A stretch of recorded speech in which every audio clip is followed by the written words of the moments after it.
నమస్కారం ఘంటారావానికి స్వాగతం. ముందుగా ప్రధాన అంశాలు. తిరుపతిలో బాంబులు పేల్చబోతున్నారని ఈమెయిల్ బెదిరింపులు. పలు ప్రాంతాల్లో ముమ్మరంగా బాంబు నిర్వీర్య బృందాల తనిఖీలు. మాజీ మంత్రి రామరెడ్డి దామోదర్ రెడ్డి భౌతిక కాయానికి సీఎం నివాళులు.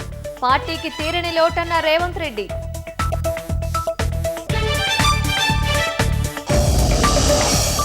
తీవ్ర వాయుగుండం ప్రభావంతో శ్రీకాకుళంలో వర్షాలు. ఇంటి మట్టి గోడ కూలి వృద్ధ దంపతులు మృతి.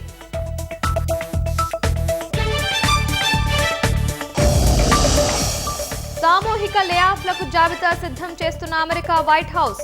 వేలాది మంది ఫెడరల్ ఉద్యోగులు కొలువులు కోల్పోయే అవకాశం. సందడిగా సాగుతున్న అలాయ్ బలాయ్ కార్యక్రమం. అలరిస్తున్న తెలంగాణ సాంప్రదాయ కళారూపాలు.